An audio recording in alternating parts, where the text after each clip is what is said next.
नमस्कार, न्यूज के इकलौते फैमिली शो न्यूज की पाठशाला में आप सभी का स्वागत। मैं हूं सुशांत सिन्हा।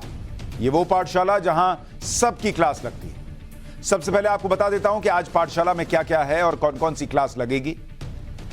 जिस एसडीएम ज्योति मौर्य की चर्चा देश भर में है, क्या योगी सरकार ने एसडीएम ज्योति मौर्य को नौकरी से निकाल दिया है?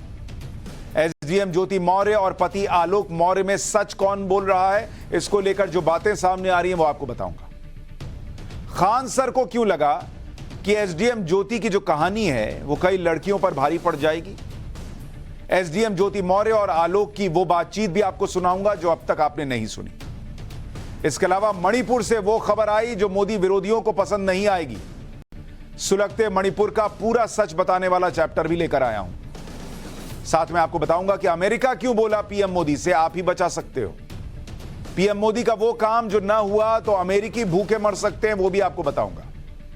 दुनिया के सबसे अमीर भिखारी का चैप्टर भी लाया हूं, सुनिएगा तो हैरान रह जाइएगा। 2 BHK का घर है, दुकान ले रखी है जहां से किराया आता है, फिर भी भिखारी है। उसका चैप्टर भी आपको दिखाऊंगा। और आखिर में महिला क्रिकेट टीम में सेलेक्ट हुई क्रिकेटर की फोटो से गोलमाल का सच क्या है। लेकिन सबसे पहले पाठशाला में दिन भर का रिवीजन, उसके बाद पहला चैप्टर।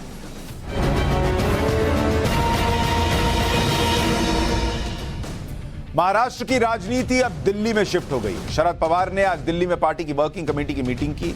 इसमें एनडीए में शामिल होने वाले नेताओं को पार्टी से निकालने के प्रस्ताव पर मुहर लगा दी गई। शरद पवार ने कहा कि एनसीपी के अध्यक्ष वो हैं।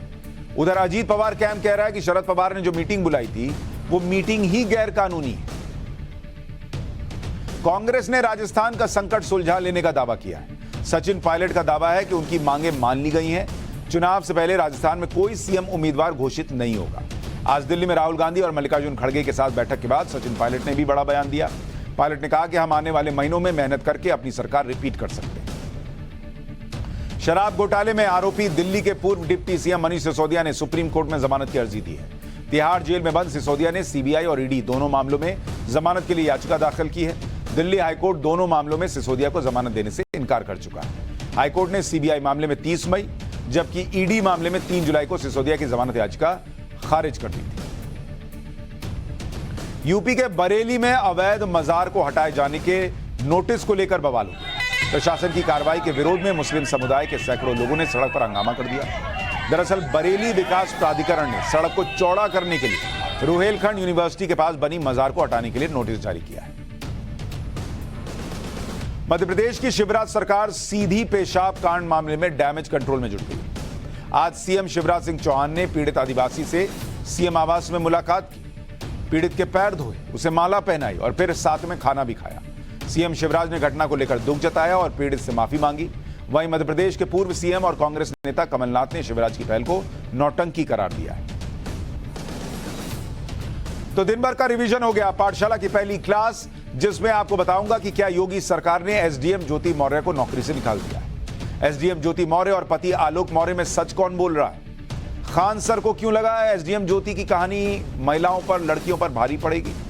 आपको एसडीएम ज्योति मौर्य और आलोक की वो बातचीत भी सुनाऊंगा जो आपने अब तक नहीं सुनी। और इन दोनों के मामले में देश के लोग और महिलाएं क्या बोल रहे हैं वो भी आपको सुनवाऊंगा।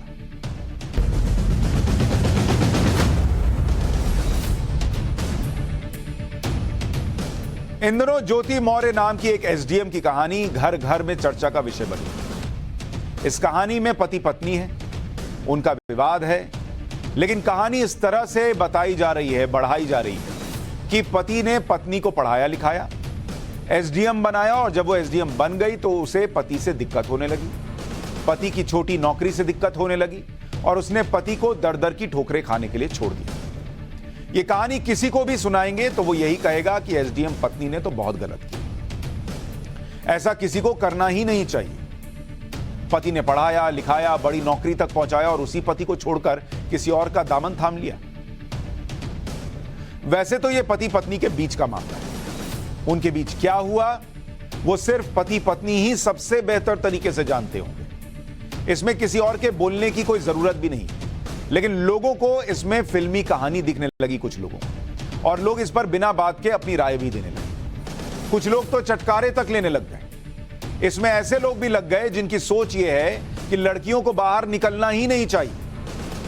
भाई आपको लगा अगर ज्योति मौर्य ने गलत किया, इसका मतलब आप देश भर की लड़कियों के बाहर निकलने पर रोक की बात करेंगे, उन्हें पढ़ाना नहीं चाहिए, बहुओं को पढ़ाना नहीं चाहिए, ऐसी बातें होने लग गई। इसमें कुछ लोग बिना कुछ जाने समझे ऐसे भी हैं जो ये कहानी अपने घर में सुना रहे हैं और कह रहे हैं कि बहुओं को तो पढ़ाना लिखाना बेकार है, क्योंकि पढ़ाने लिखाने से बहू आगे कुछ बन गई तो कहीं वो भी एसडीएम ज्योति मौर्य जैसी ना निकल जाए।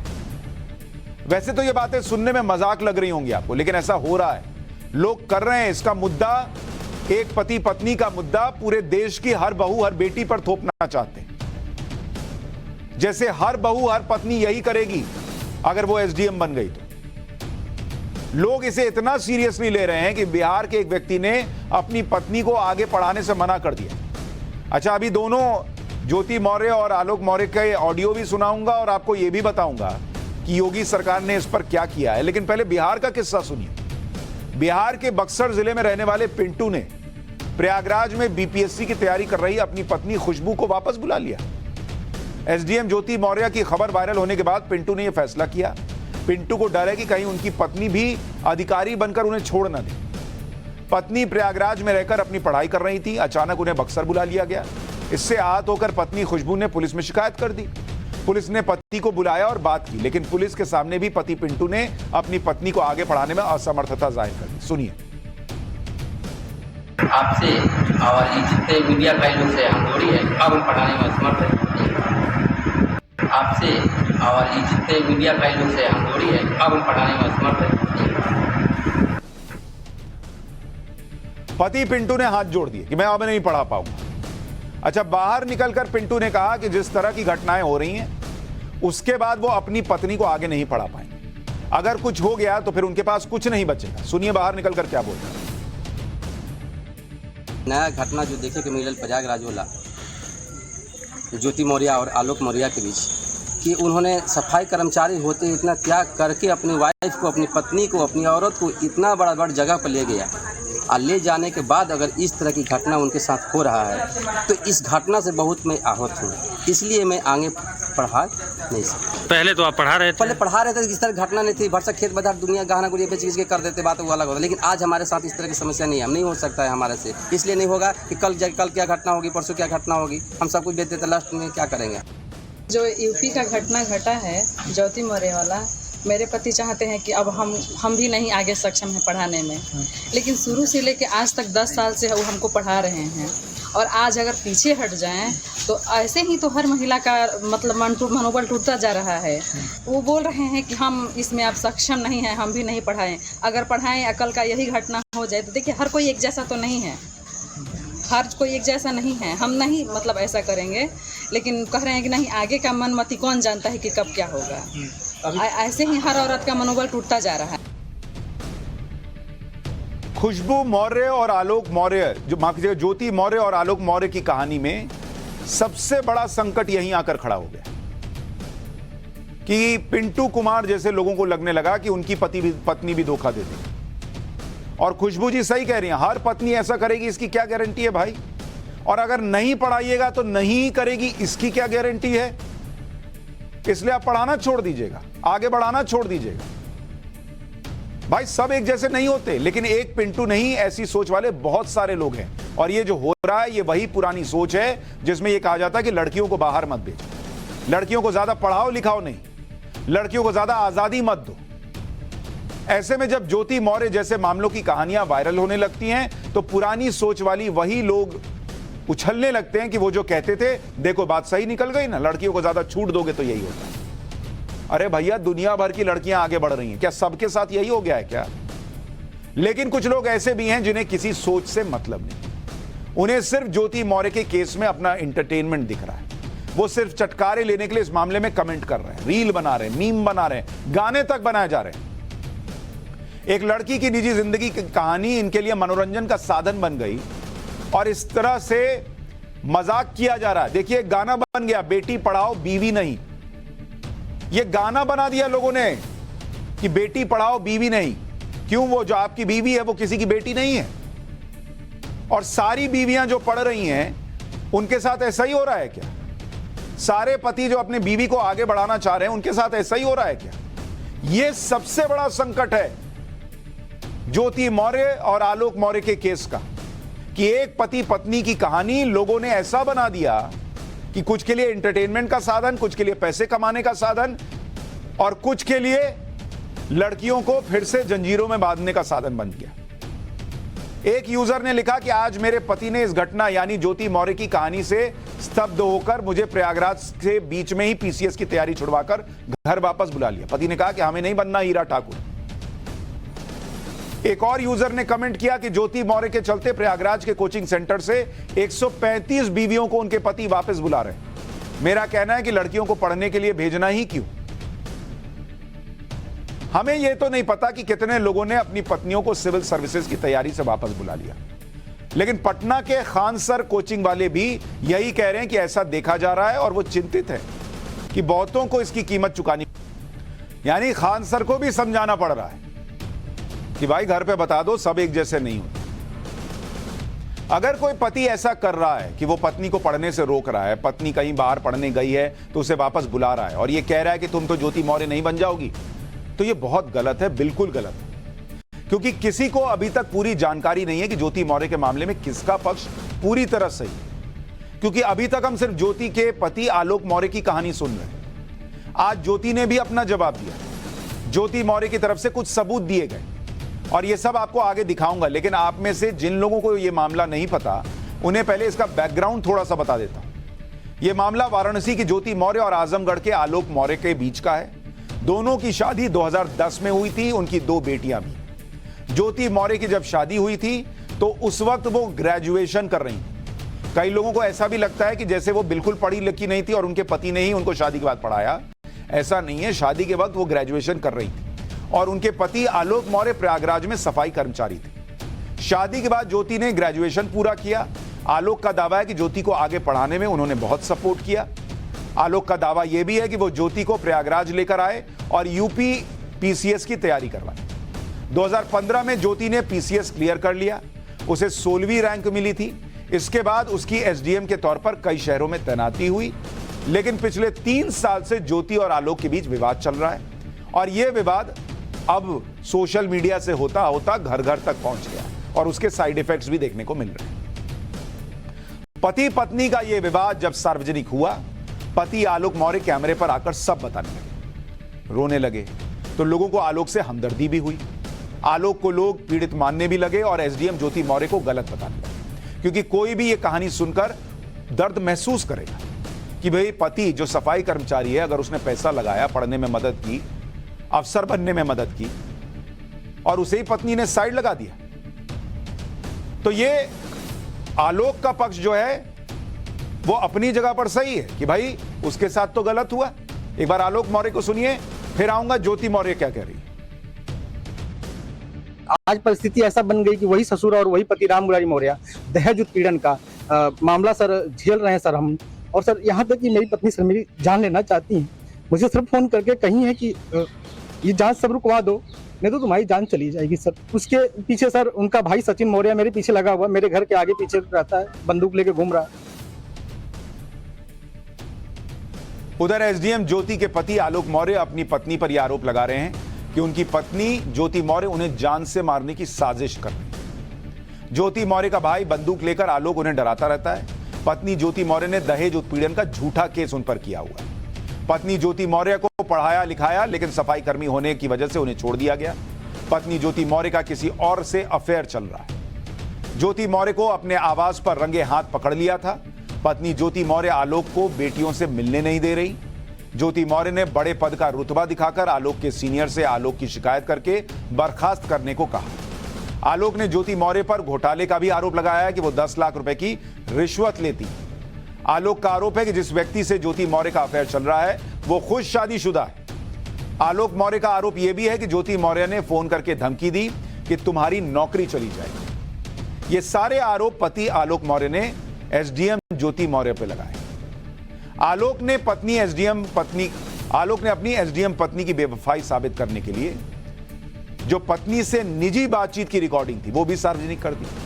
सोशल मीडिया पर आलोक और ज्योति की कथित बातचीत का वीडियो वायरल है, जिसमें आलोक अपनी पत्नी पर आरोप लगा रहे हैं कि उनका अफेयर चल रहा है। एक बार सोशल मीडिया पर जो वीडियो है जो वायरल हो रहा है, जिसकी पुष्टि हम नहीं कर सकते, वो एक बार सुनिए, देखिए उसमें क्या है। हमने शुरुआत किया था, तुम भी तुम दूसरे नाम से सेव करती हो, कौन सी बड़ी बात है, करो। उसकी भी जरूरत नहीं है, वो गया है। हाँ, वो तो मुझे पता ही था कि वही और कोई खाई नहीं। तुम सीरत बोला, चोर बोलता नहीं है, चोर बोलता नहीं है। आपने नहीं बताया, उसकी हिम्मत रही होती तो बोला होता है, क्योंकि वो गाड़ी की आवाज आ रही थी, कल इलाहाबाद आया था। बता दूं कहाँ थे, ये भी को बता दूं, मुझे पता है कहाँ गए थे आप लोग। कहाँ गए थे, पता है। कौन आया था, वही आया था। कौन आया था, जो आया था, जिससे मिलने गई थी आप। ठीक है, सब पता है, बस बुलवाओ मत हमसे। ज्योति जी, आप भी जो दूसरे नाम से सेव की हो ना, उसी का सिर्फ इस फोन में है, तो उस वाले फोन में नहीं है। एक फोन में है ना, नाम सेव है ना। आप एक फोन, वो फोन क्या होता है यार, आप एटीएम के नाम से उसका सेम फोन की हो हमको, के नाम से नहीं, एसीएम के नाम से। हाँ, मुझे पता है, आप नंबर हाँ। ये सब तो काम है आपका। मनीष का नाम आप उससे रखी हो, मनीष मिश्रा। मनीष मिश्रा के नाम से एसीएम बना के रखी हो। पति पत्नी की बातें, निजी बातें वायरल हो रही, हर आदमी इसको लेकर जजमेंट दे रहा है। और इन सब बातों को सुनने के बाद एसडीएम ज्योति मौर्य सोशल मीडिया की दुनिया में एक ऐसी बेवफा पत्नी के रूप में पेश कर दी गई, जिसके पति ने सफाई कर्मी होते हुए भी अपनी पत्नी को दूसरे शहर में पढ़ने भेजा, उसका सारा खर्चा उठाया। बाद में ज्योति मौर्य ने एसडीएम बनने पर अपने पति को छोड़ दिया और किसी बड़े अधिकारी के साथ अफेयर कर लिया। सोशल मीडिया पर ज्योति मौर्य की कहानी जिस तरह पेश की गई, वो 2017 में आई एक फिल्म की कहानी से मेल खाती है और उसी कहानी से ज्योति मौर्य की कहानी को जोड़कर लोग चटकारे लेने लगे। ज्योति मौर्य को लेकर रील बनने लगी, उनके पति के प्रति हमदर्दी जताने लगे लोग, और इन्हीं सब के आधार पर ऐसे लोगों को भी अपना पॉइंट सही साबित करने का मौका मिल गया, जो ये मानते हैं कि लड़कियों को घर की दहलीज के अंदर ही रहना चाहिए। इस पूरी कहानी में बिना ये जाने कि ज्योति मौर्य का क्या पक्ष है, सोशल मीडिया पर लोगों ने जजमेंट भी दे दिया है। ज्योति मौर्य का पति तो पीड़ित है, और ज्योति मौर्य दुनिया की सबसे खराब पत्नी है, जिसने ऊंचे पद पर पहुंचते ही अपने से कम लेवल पर नौकरी करने वाले पति को भुला दिया। वो पति जिसने उसे पढ़ाया, अधिकारी बनाया, ये जजमेंट आ चुका। लेकिन हम पाठशाला में आपको हर पक्ष दिखाते हैं, हर बात बताते हैं, और ये इसलिए भी बता रहे हैं कि आप समझें कि कैसे दुनिया भर की जो ज्योति हैं, दुनिया भर की जो लड़कियां हैं, बहुएं हैं, बीवियां हैं, जिन्हें इस केस की वजह से लोगों ने मान लिया कि भाई ये भी गलत ही करेंगी, उन्हें कम से कम समझने का मौका लोगों को मिले। पाठशाला में आपको ज्योति मौर्य के केस में आए एक ट्विस्ट के बारे में भी बताता हूं, जिसने पूरी कहानी को एक अलग रुख दिया है। इस मामले में आज ज्योति मौर्य ने भी अपनी चुप्पी तोड़ी और पहली बार अपना पक्ष रखा।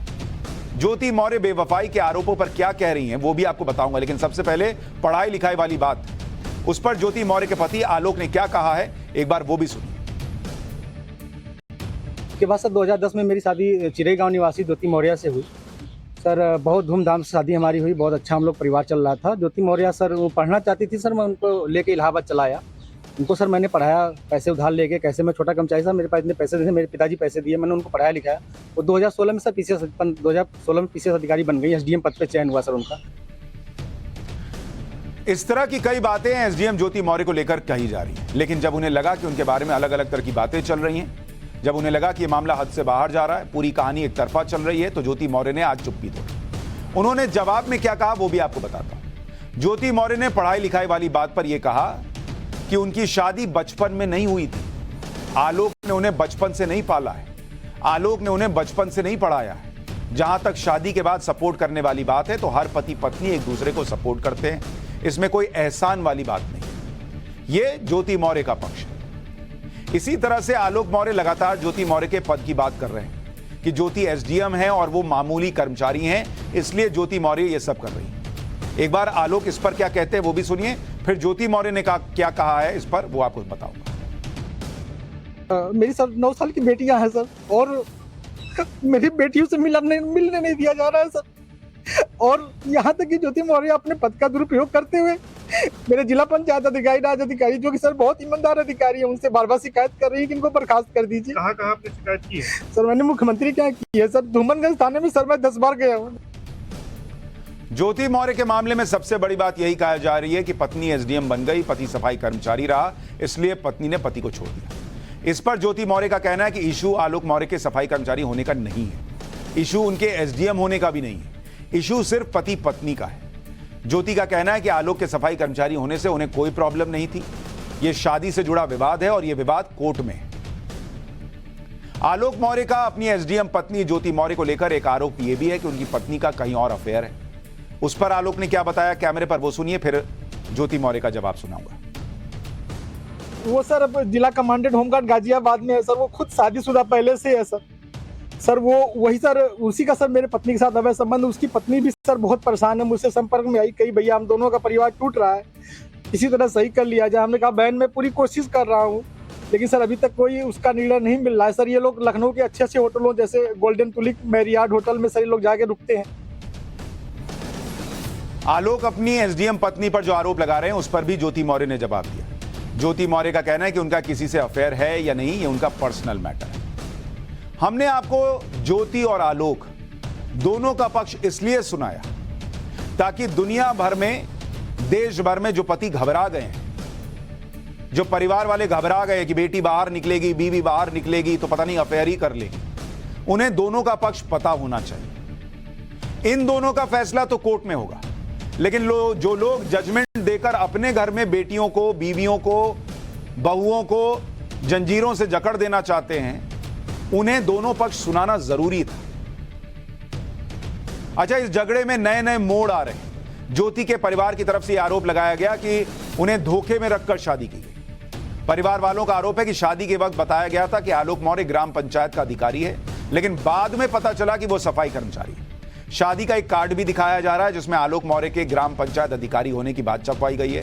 ज्योति के परिवार वालों का कहना है कि यह कार्ड आलोक मौर्य के परिवार ने छपवाया, लेकिन आलोक मौर्य की साइड के लोग कह रहे हैं कि यह कार्ड ज्योति के परिवार की तरफ से छपवाया गया होगा, क्योंकि ऐसी कोई बात नहीं थी। जबकि शादी के कार्ड को लेकर आलोक मौर्य के पड़ोसियों का कुछ और ही कहना है। आलोक के पड़ोसियों का कहना है कि शादी के कार्ड पर सिर्फ आलोक लिखा था, कोई पद नहीं लिखा था। लड़की वालों ने यह दिखाने के लिए कि उनका दामाद बड़ा अधिकारी है, शादी के कार्ड पर ग्राम पंचायत अधिकारी लिखवाया था। एक बार आलोक के पड़ोसी को सुनिए। इस बछवल गांव में जो भी कार्ड वितरित हुआ था उनके शादी के समय, उसमें सिर्फ आलोक मौर्य था, कोई पद नहीं था। और उनके परिवार वाले, लड़की वाले अपने कि भाई मेरा दामाद ये है, इस प्राउड के लिए कि मुझे वो रहा है, कि घमंड है मुझे कि मेरा दामाद ये है, ये छपवा दिए, तो उसमें इनका दोष क्या है? अब आप सुने, एक कार्ड सामने आ रहा है, उसको लेकर भी अलग अलग वर्जन। इसलिए मैं कह रहा हूं कि जजमेंट जो है वो समाज जो दे रहा है उसके लिए थोड़ा धैर्य चाहिए, क्योंकि सब अपनी अपनी बातें कह रहे हैं और हम हर बात आप तक पहुंचा रहे हैं। ज्योति मौर्य के बारे में एक बात यह भी फैलाई जा रही है कि उन्हें एसडीएम के पद से हटा दिया गया है। सोशल मीडिया पर यह दावा किया जा रहा है कि एसडीएम ज्योति मौर्य पर योगी सरकार ने कड़ी कार्रवाई करते हुए उन्हें पद से हटा दिया, लेकिन इस बात में सच्चाई नहीं है। एसडीएम ज्योति मौर्य को उनके पद से नहीं हटाया गया है, योगी सरकार ने उन पर कोई एक्शन नहीं लिया है। यह बात भी चल रही है कि ज्योति मौर्य के खिलाफ जांच बिठा दी गई है, लेकिन यह बात भी सही नहीं है। दरअसल ज्योति के पति आलोक ने इस मामले में डीजी होमगार्ड को शिकायत की, जिस पर संज्ञान लेते हुए डीजी होमगार्ड ने होमगार्ड के जिला कमांडेंट मनीष दुबे के खिलाफ जांच के आदेश दिए। मनीष दुबे वही व्यक्ति हैं जिनके बारे में आलोक मौर्य का आरोप है कि उनकी पत्नी का मनीष दुबे के साथ एक्स्ट्रा मैरिटल अफेयर चल रहा है। इस मामले में अपडेट यह है कि जो जांच मनीष दुबे के खिलाफ शुरू हुई है उसमें ज्योति मौर्य को भी बयान देने के लिए नोटिस भेजा गया, जिस पर ज्योति मौर्य का कहना है कि उनका व्यक्तिगत और पारिवारिक मामला है, वो इसके लिए सिर्फ अदालत में अपना पक्ष रखेंगे। इन सब बातों के बीच एसडीएम ज्योति मौर्य के केस में लोगों की राय क्या है? कोचिंग सेंटर से पत्नियों को निकालने का सच क्या है? हमने इसकी भी पड़ताल की। प्रयागराज में कोचिंग करने वाली कई महिलाओं का क्या कहना है? यह सिर्फ कहना है कि यह सिर्फ अफवाह है कि वहां से लड़कियों को हटाया गया है। इस तरह से प्रयागराज में कुछ नहीं हुआ। सिर्फ एक केस की वजह से सभी लड़कियों को गलत नहीं कहा जा सकता। सुनिए लोग वहां, महिलाएं वहां क्या कह रही। ऐसा कुछ तो है नहीं, वैसे तो यहाँ तक ये सारी गलत अफवाहें हैं और जिनके बारे में ये सब कहा जा रहा है, क्योंकि हमारे भी कलीग्स वगैरह भी हैं और काफ़ी हैं जो स्टूडेंट्स भी हैं, जो महिलाएं मतलब शादीशुदा भी हैं और अनमैरिड भी हैं और वो तैयारियां भी कर रही हैं, ऐसा नहीं है। और मैं भी एक शादीशुदा हूँ और मैं तैयारी भी कर रही हूँ और साथ ही साथ मैं जॉब भी कर रही हूँ। तो ऐसा कुछ मुझे मतलब फैमिली में मुझे ऐसा कुछ मिला नहीं मुझे। तो ज्योति मौर्य का केस उठ रहा है, तो इनके हस्बैंड ने शादी के समय भी तो झूठ बोला कि वो वीडियो के पद पे हैं, लेकिन वो बाद में उनका कुछ और पोस्ट निकला। तो जब वो स्टार्टिंग में ही सच नहीं बोल रहे हैं, हो सकता है इंटरनल बहुत सारी बातें हो जो हमें न पता हो। तो किसी के पर्सनल मैटर में इस तरह से जज करना पहली बात तो वो गलत है। और ये जो अफवाहें उठ रही हैं कि 135 पतियों ने बुला लिया, इस पर काफ़ी ट्रोल भी हो रहा है, रील्स वगैरह बन रहे हैं, भोजपुरी में गाने तक आ चुके हैं इवन, ये सरासर गलत है, 1% सच्चाई नहीं है। फालतू की अफवाह है। मेरे साथ मेरी फ्रेंड है जो मैरिड है, वो भी प्रिपरेशन कर रही है, और कोई भी ऐसी बात जो इस तरह की है सर, ये अफवाह ही है, क्योंकि कोई भी स्टूडेंट ने किसी ने भी नहीं ना। तो महिलाएं अपनी अपनी राय दे रही हैं। कईयों को लगता है कि ज्योति मौर्य का पक्ष भी सुना जाना चाहिए। एसडीएम ज्योति मौर्य और आलोक मौर्य की कहानी पूरे देश में वायरल हो चुकी है। हर कोई इस मुद्दे पर अपनी राय दे रहा है। आपको BHU बनारस हिंदू यूनिवर्सिटी की छात्राओं की राय क्या है वो भी सुनवाता हूं। सोशल मीडिया पर इन दिनों ज्योति मौर्य का प्रकरण छाया हुआ है। कुछ आदमी ज्योति मौर्य के पक्ष में है, तो कुछ लोग ऐसे हैं जो ज्योति मौर्य के पति आलोक मौर्य के पक्ष में हैं। और इन सब के बीच में बनारस की जनता क्या सोचती है, बनारस की बेटियां क्या सोचती है, BHU की बेटियां क्या सोचती हैं, इसी को जानने और समझने के लिए हम BHU पहुंचे हैं। गलत बात है कि आप किसी एक पक्ष को लेकर पूरे जाति विशेष को या पूरे लिंग विशेष को आप टारगेट नहीं कर सकते हैं। हम ज्योति मौर्य का पक्ष नहीं जानते हैं, हम केवल आलोक मौर्य का पक्ष जान रहे हैं। लेकिन शादी के बाद उच्च पद पर जाना और उसके बाद जो एक स्त्री फेस करती है, क्या क्या फेस करती है, वो उनकी अपनी अनकही बातें हैं। तो हम वो पक्ष नहीं जानते। और दूसरी चीज है कि ज्योति मौर्य के एक्ट को हम एक जो है मानवीय अपराध की तरह न देखकर एक पाप की तरह, गुनाह की तरह देख रहे हैं, वो बहुत गलत है। और इसका खामियाजा पूरी स्त्री जाति भुगत रही है, बेटियां भुगत रही हैं, उनका मजाक बनाया जा रहा है, सोशल मीडिया पे रील बन रहे हैं, लोग जो है जज बने हुए हैं। हर एक व्यक्ति जिसको कब बोलने की औकात नहीं है वो जज बन रहा है, एक औरत और एक आदमी के रिश्ते की या उनके चरित्र की बात वो कर रहा है। देखिए सर, ये जो है हम तो जितना हम सोशल मीडिया पे देख रहे हैं या न्यूज पे देख रहे हैं, जरूरी नहीं है कि ये पूरी तरीके से सच है। जो उसके पीछे का क्या बात है ये तो कोई नहीं जानता है। तो किसी एक को गलत कहना ये बिल्कुल गलत है, और किसी एक लड़की की वजह से सबको टारगेट करना ये और भी गलत है। तो मुझे लगता है पहली बात तो हमने दोनों तरफ की पक्ष की बात सुनी नहीं है, तो पहले तो सबसे पहले उस चीज को जानने की जरूरत है। और दूसरी चीज कि हमें जनरलाइज करके कोई चीज नहीं देखना चाहिए। हम सिर्फ एक लड़की का एग्जाम्पल लेके सारी लड़कियों को उस कटघरे में नहीं खड़ा कर सकते हैं। तो हमें ये जानने की भी जरूरत है, अगर लड़कियां पढ़ेंगी नहीं, आगे बढ़ेंगी नहीं, तो इंक्लूसिव डेवलपमेंट कंट्री का नहीं हो सकता है, क्योंकि 50% of the population is are women. सीधी सी बात इतनी है कि इस पूरे मामले में जितना भी पक्ष सामने आ रहा है हम आपको बता रहे हैं, लेकिन ये मामला जितना सिंपल दिख रहा है उतना है नहीं, बहुत कॉम्प्लिकेटेड है। और इसलिए अदालत में पति पत्नी का मामला सुलझे यही बेहतर है। और देश भर में लड़कियों को, बेटियों को, बहुओं को पढ़ने से न रोका जाए, एक केस की वजह से उन्हें घर में बैठाकर बंद न कर दिया जाए, ये मैं हाथ जोड़कर विनती करता हूं। किसी भी बेटी को पढ़ने से मत रोकिए। एक मामला हर बेटी, हर बहू, हर बहन का मामला नहीं हो सकता। पाठशाला में अब पटरी पर लौट रहे मणिपुर का चर्चा। मणिपुर से वो खबर आई जो मोदी विरोधियों को पसंद नहीं आएगी। सुलगते मणिपुर का पूरा सच बताने वाला चैप्टर आज आपके लिए लेकर आया।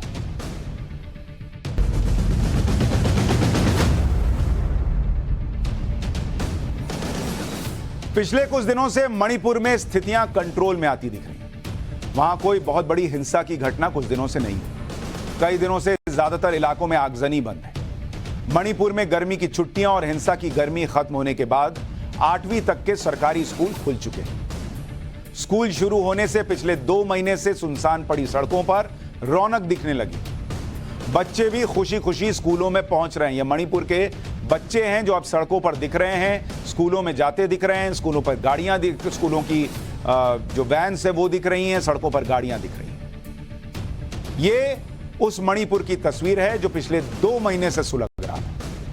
और अगर मैं आपको आंकड़ा बताऊं जो कि मणिपुर के लिए एक अच्छी खबर है और देश में जो लोग मणिपुर को लेकर चिंतित थे उनके लिए अच्छी खबर है। मणिपुर में कुल स्कूल जो हैं वो कितने हैं? जितने स्कूल मणिपुर में हैं उनकी संख्या है 4617 स्कूल मणिपुर के अंदर। इनमें से खुल कितने गए हैं? इनमें से 4521 स्कूल खुल गए। और बंद कितने हैं? 96 स्कूल बंद है। अब आप कहेंगे ये 96 स्कूल क्यों बंद है भाई? जो 96 स्कूल अभी नहीं खुल पाए उनमें फिलहाल राहत और बचाव के कैंप्स चल रहे हैं। राज्य सरकार का दावा है कि रिलीफ कैंप्स के लिए दूसरे इंतजाम होते ही इन स्कूल्स को भी खोल दिया जाएगा। मणिपुर में हिंसा को करीब 2 महीने बीत चुके। हालांकि अब भी कुछ इलाकों से हिंसा की छुटपुट खबरें आ रही हैं। ऐसे नहीं है कि हिंसा बिल्कुल खत्म हो गई। आज सुबह ही इंफाल पश्चिम जिले में एक स्कूल के बाहर कुछ बदमाशों ने एक महिला को गोली मारकर उसकी हत्या कर दी। पुलिस के मुताबिक महिला को उस वक्त गोली मारी गई जब वो शिशु निकेतन स्कूल के बाहर खड़ी हुई थी। राज्य में हिंसा को पूरी तरह काबू में करने के लिए इंटरनेट सेवाओं पर बैन को 10 जुलाई तक बढ़ा दिया गया है। मणिपुर में करीब 2 महीने पहले यानी 27 अप्रैल को हिंसा की शुरुआत हुई और 3 मई आते आते पूरा राज्य हिंसा की चपेट में आ गया। इस हिंसा की वजह आगे आपको बताऊंगा, विस्तार से बताऊंगा, ताकि आपको मणिपुर का पूरा मामला क्या है समझ में आ सके।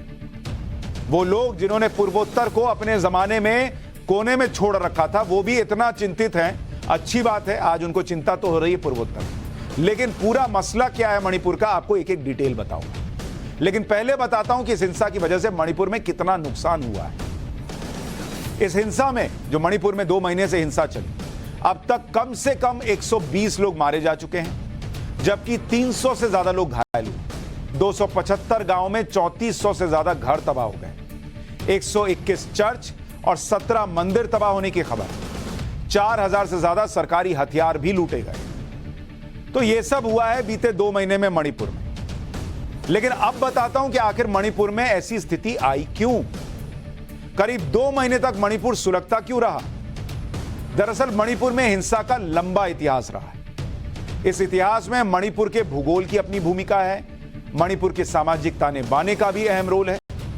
आज आपको इतिहास, भूगोल और सामाजिक ताने बाने के आईने में मणिपुर में चल रही हिंसा की एक एक डिटेल समझाता हूं। दरअसल मणिपुर में 3 प्रमुख समुदाय हैं। पहला है मैतई, जो कि बहुसंख्यक वर्ग है। दूसरा है कुकी, जो कि आदिवासी है। और तीसरा है नागा, ये भी आदिवासी। तो मैतई, कुकी और नागा, ये 3 प्रमुख समुदाय हैं मणिपुर के अंदर। मणिपुर की जो कुल आबादी है उसमें मैतई की हिस्सेदारी 53% बताई जाती है, यानी आधे से थोड़ा अधिक। मैतई समुदाय के लोग मणिपुर के मैदानी इलाकों में यानी इंफाल की घाटी में बसे हुए हैं ज्यादातर। वहीं पर राज्य की 40% आबादी कुकी और नागा की भी है। कुकी और नागा आदिवासी इंफाल घाटी से सटे पहाड़ी इलाकों में रहते हैं। मणिपुर के कुल क्षेत्रफल का महज 10% हिस्सा मैदानी इलाका है जो इंफाल घाटी में आता है और वहीं पर मैतई समाज के लोग रहते हैं, जबकि राज्य का 90% हिस्सा पहाड़ी इलाका है जहां पर कुकी और नागा रहते हैं। मैतई समाज के लोग राज्य में आर्थिक और राजनीतिक तौर पर सबसे प्रभावशाली और ताकतवर लोग हैं। राज्य में किसी भी पार्टी की सरकार हो, दबदबा मैतई समाज का ही होता है। जो मौजूदा मुख्यमंत्री हैं एन बीरेन सिंह, वो भी मैतई समुदाय से ताल्लुक रखते हैं। ऐसे में कुकी समाज और नागा समुदाय राज्य सरकार पर खुद के साथ सौतेला व्यवहार अपनाने का आरोप लगाते रहे। भाई उनको लगता है कि हमारा प्रतिनिधित्व उस तरह से नहीं है राज्य की राजनीति में, तो हमारे साथ अन्याय होता है। लेकिन लगभग हर साल राज्य में कुकी और मैतई के बीच छोटी मोटी हिंसक झड़प की घटनाएं सामने आती रही। ऐसा नहीं कि यह पहली बार हो गया, छोटा मोटा कुछ ना कुछ चलता ही रहा है, सालों से आ रहा है। लेकिन पिछले कुछ सालों से बड़ी हिंसक घटनाओं का ट्रेंड रुका हुआ था। यह सब घटनाएं नहीं हो रही थी पिछले कुछ सालों से। फिर आप कहेंगे यह सब शुरू कैसे हो गया? दशकों से चला आ रहा कुकी, नागा और मैतई के बीच का तनाव इस साल बहुत ज्यादा बढ़ गया। और उसकी वजह क्या है आपको बताता हूं। पहली वजह है मणिपुर हाईकोर्ट का जजमेंट। 27 मार्च को मणिपुर हाईकोर्ट ने राज्य सरकार को मैतई समुदाय को अनुसूचित जनजातियों की सूची में शामिल करने पर विचार करने का निर्देश दिया। मतलब अभी शामिल नहीं हुए थे, लेकिन कोर्ट ने कहा कि आप विचार कीजिए कि इनको अनुसूचित जनजाति में डालना है। कोर्ट ने राज्य सरकार को आदेश दिया था कि वो 4 हफ्ते के अंदर मैतई समुदाय को एसटी कम्युनिटी का दर्जा देने की मांग पर केंद्र सरकार को अपनी सिफारिश भेज दे। मतलब 4 हफ्ते का वक्त दिया कि भेज दीजिए सिफारिश। लेकिन नागा और कुकी समुदाय मैतई को एसटी का दर्जा देने का, यानी शेड्यूल्ड ट्राइब का दर्जा दिए जाने का कड़ा विरोध कर रहे हैं। तो पहला मामला जो शुरू हुआ वो कोर्ट के फैसले की वजह से शुरू हुआ। दूसरी वजह रहा लैंड सर्वे। कुकी और नागा समुदाय राज्य सरकार की तरफ से कराए जा रहे लैंड सर्वे से भी नाराज है। कुकी समुदाय का आरोप है कि इस सर्वे के जरिए उनसे उनका जंगल छीना जा रहा है, क्योंकि वो लोग तो ज्यादातर जंगल में रहते हैं। कुकी समुदाय की मांग है कि सरकार 1966 के उस आदेश को रद्द कर दे जिसमें आदिवासी इलाकों को प्रोटेक्टेड फॉरेस्ट यानी आरक्षित वन घोषित किया गया, क्योंकि आरोप है कि इसी आदेश की दलील देकर प्रोटेक्टेड फॉरेस्ट से आदिवासियों को निकालने का अभियान चल रहा है। यानी 27 मार्च को जो हाईकोर्ट का जजमेंट आया और उसके बाद राज्य सरकार के लैंड सर्वे के आदेश ने नागा कुकी समुदाय के गुस्से को भड़का दिया और देखते ही देखते पूरा राज्य हिंसा की आग में सुलगने लगा। मैंने आपको बताया कि पिछले 2 महीनों से जो मणिपुर में चल रहा है, यह मणिपुर का कोई नया विवाद नहीं, यह दशकों से चला आ रहा है। कुकी, नागा और मैतेई समुदायों की जमीन, आरक्षण, धार्मिक मान्यताओं को लेकर अलग अलग मांगे सालों से रही और आपको जैसे हर पक्ष जानना चाहिए, जो अभी मैं पिछले चैप्टर में कह रहा था, यहां भी हर पक्ष जानना चाहिए। भाई एक बार में सुन के ये लगा कि कुकी और नागा दोनों आदिवासी समुदाय हैं, तो शेड्यूल ट्राइब में मैतेई को क्यों आना चाहिए? लेकिन आपको हर गुट की मांग को सुनना चाहिए, तब आप असली तस्वीर समझ पाएंगे। आपको दोनों गुटों की मांगों के बारे में बताता हूं, जिससे आपको पता चलेगा कि आखिर क्यों ये दोनों गुट इतने हिंसक हो गए। मैतेई समुदाय की मांग क्या है? मैतेई समुदाय साल 2012 से अनुसूचित जनजाति का दर्जा देने की मांग कर रहा है कि हमको भी शेड्यूल ट्राइब में ले लीजिए। उनकी मांग है कि उन्हें अपनी संस्कृति, भाषा और पहचान को बचाने के लिए संवैधानिक सुरक्षा की जरूरत है। अब आप कहेंगे उन्हें किससे बचाना है, वो तो वहां बहुसंख्यक हैं, यह आगे बताऊंगा।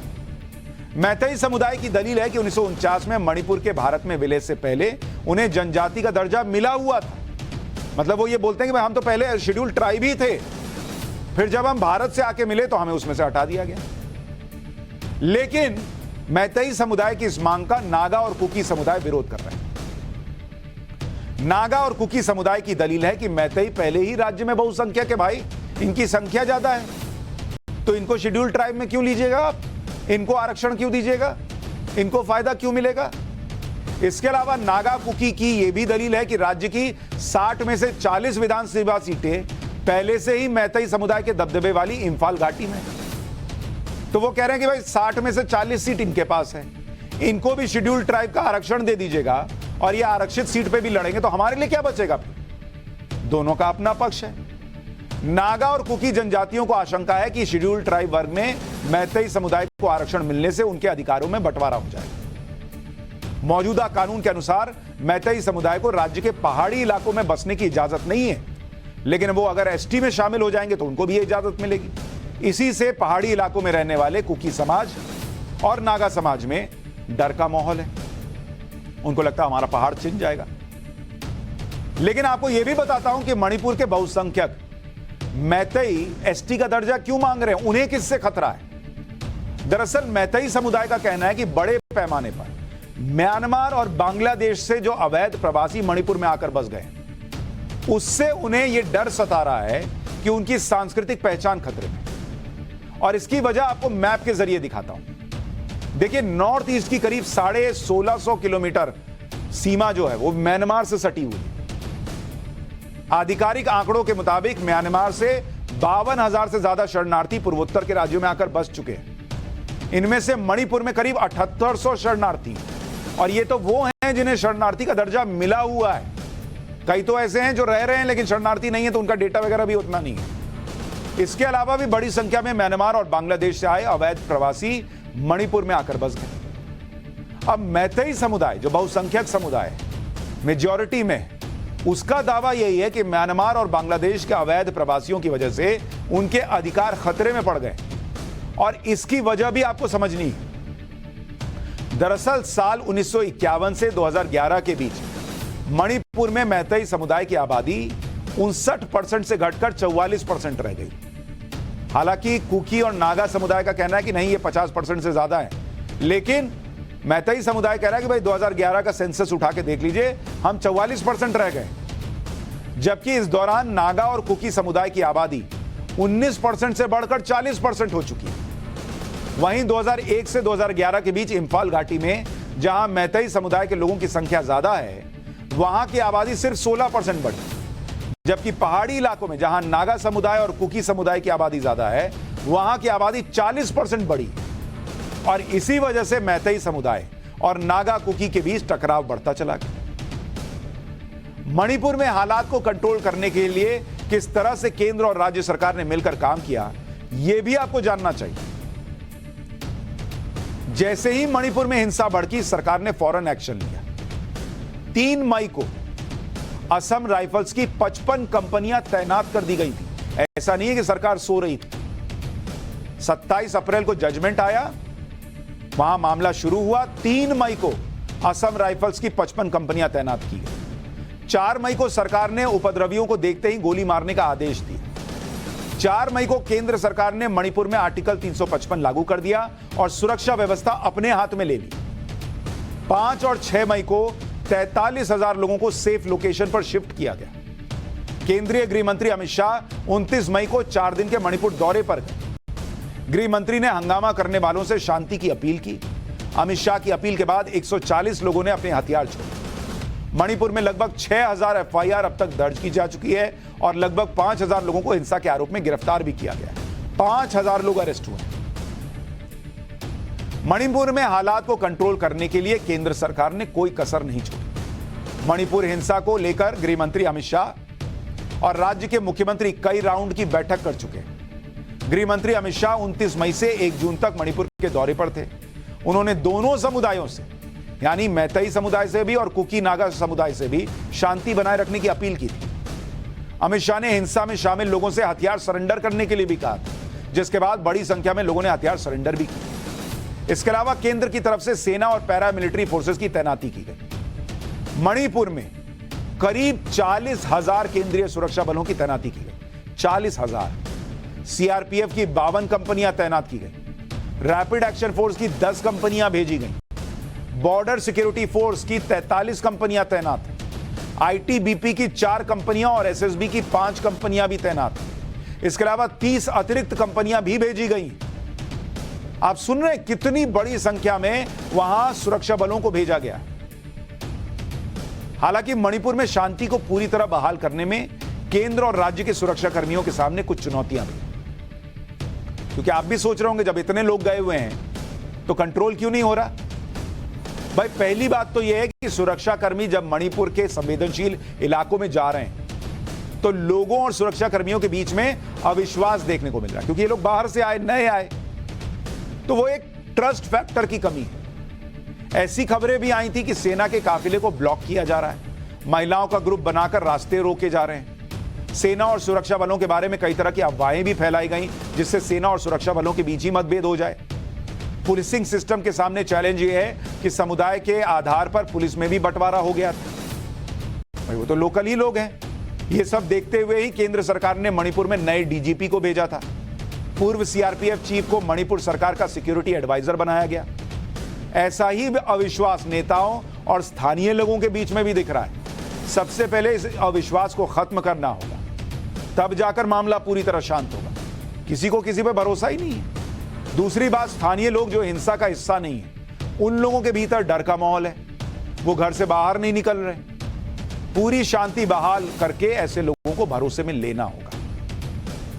लेकिन मणिपुर में फिलहाल स्थितियां धीरे धीरे सामान्य होती दिख रही। स्कूल खुल चुके हैं, सरकारी दफ्तरों में लोग अब धीरे धीरे बिना डरे आने लगे। आगे भी इसी तरह के हालात रहे और फिर से हिंसा न भड़के, इसके लिए राज्य और केंद्र सरकार एक दूसरे के संपर्क में बने हुए। सरकार की कोशिश है कि सभी पक्षों को एक साथ बैठाकर शांति से विवाद का निपटारा किया जाए, जिससे आने वाले समय में राज्य में फिर से कोई हिंसक घटना न होने पाए। इसके अलावा आरक्षण पर हाईकोर्ट के फैसले को भी चुनौती दी गई है और आरक्षण के मुद्दे पर सरकार के साथ कोर्ट ने भी संज्ञान लिया है। यह था मणिपुर का पूरा चर्चा। पाठशाला में फैक्ट चेक की क्लास, जिसमें बताऊंगा कि भारतीय महिला क्रिकेट टीम में सेलेक्ट हुई क्रिकेटर की फोटो से गोलमाल का सच क्या है। सोशल मीडिया पर इन दिनों एक तस्वीर खूब वायरल हो रही है। इस तस्वीर में दिख रही लड़की को राशि कनौजिया बताते हुए कई लोग सोशल मीडिया पर उन्हें महिला क्रिकेट टीम में सेलेक्ट होने के लिए बधाई दे रहे हैं। भारतीय महिला क्रिकेट टीम में सेलेक्ट होना किसी के लिए भी गर्व की बात है, इस पर बधाई भी देनी बनती है। लेकिन हमें सोशल मीडिया पर वायरल हो रही तस्वीर में कुछ तो गड़बड़ लगी। हमने इसका फैक्ट चेक किया। हमारी रिसर्च में पता चला कि बांग्लादेश दौरे के लिए एक राशि कनौजिया का महिला क्रिकेट टीम में सिलेक्शन तो हुआ है, ये बात सही है, लेकिन जिस तस्वीर को अपलोड करके लोग सोशल मीडिया पर बधाई दे रहे हैं वो राशि कनौजिया की नहीं, बल्कि स्क्रीन पर दाईं तरफ दिख रही तस्वीर राशि कनौजिया की है। यानी जो टीम की जर्सी में नजर आ रही है वो राशि कनौजिया है और वायरल इमेज जो है वो राशि कनौजिया की नहीं है। खुद राशि कनौजिया के पिता का कहना है कि वायरल हो रही तस्वीर का उनकी बेटी से कोई लेना देना नहीं है, ये किसी और की तस्वीर है जो वायरल हो गई है। अब वक्त है आगे बढ़ने